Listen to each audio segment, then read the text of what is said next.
Tambak sa Tandem Talk ni John and Poy. Okay, yes friend. Yes. Wala, nandito tayo ngayon sa Shangri-La Plaza kung saan dito ginanap ang pagbubukas ng Cine Malaya 2025. Grabe.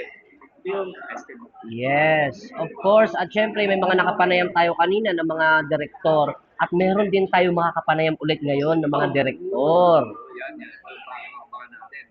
Please welcome. Pakilala mo na. Yes, ang isa sa direktor ng Moving Signum, ayan, mula sa Red Tiger Multimedia Production, si Direk Mark Agkawili Bago. Ayan.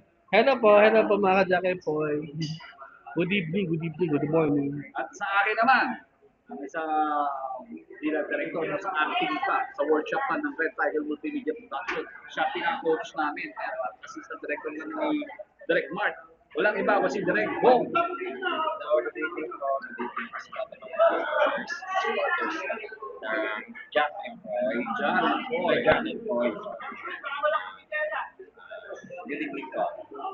So, Espen, unahan mo na. Yes, and syempre, Direk, may tanong lang ako kasi nandito rin kayo para suportahan din yung pagbubukas ng film festival ng Cinemalaya 21 21 years. years na, no? So napakatagal na rin ng movie na to na ginagawa mga festival na to. So ano po yung masasabi ninyo sa ngayon na panibagong mga movie, short film, full length ang mapapanood nila?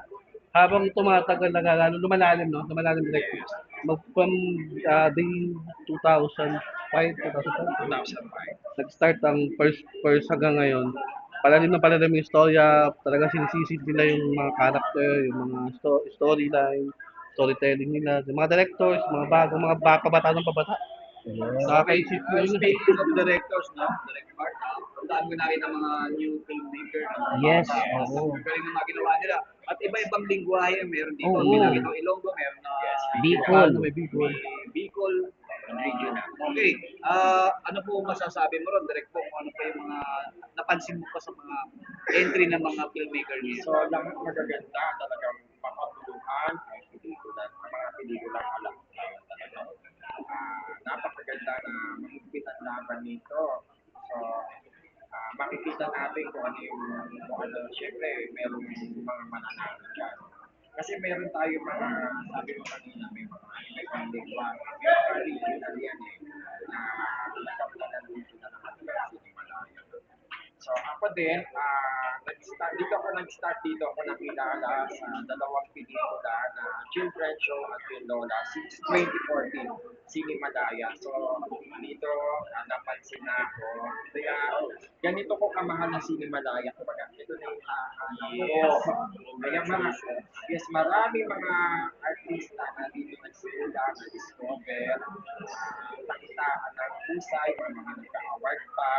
So, malaking bagay ng Cinemalaya, kaya marami na nagmamahal. Okay, Tsaka maging aware yung mga bata kasi iba sa ngayon yung mga talent ng bago. Kaya sila maging proud sila na may talent na sila. Naging sila, i-enhance na sila kasi nakita nila mga local celebrity yung kumasali dito pero nakikilala. Diba? Actually, kasi kayo sa Cinemalaya, ilan na yung mga naging best actor na mga bata. Andyan si Victoria, best actor, si Vince Valero, si Mark Jacka, si Enzo Osorio, si Jensen Marcusa. Kaya maraming mga bata talaga na gusto maging bahagi ng Cinemalaya bilang isang ito. Yes.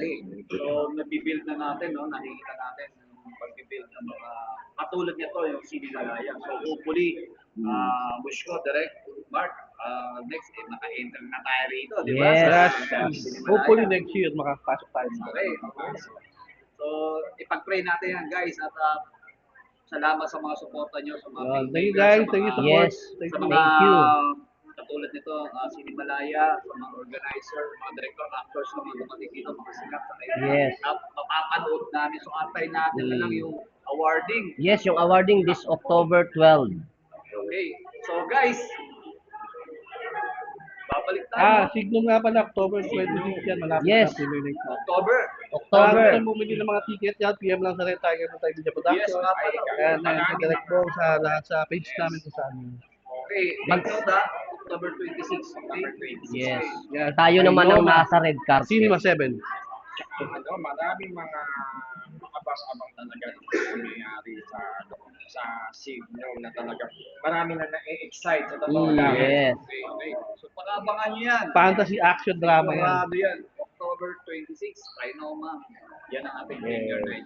So guys, Guys, salamat. thank you. Thank you, thank you. And thank you, Direk Mark and Direk Bong. So, ayan. So, magpapaalam na tayo as friends. Oo. Nice talaga kayo to kung saan namin nakikinig. Sa message ko lang sa mga viewers, ang piliin natin ang mga pelikulang Pilipino. Yes. Piliin natin sila. That's true. Okay. So, let's go. Magpapaalam na kami. Dito lamang yan sa Tandem Talk ni John and Boy. See you sa next episode.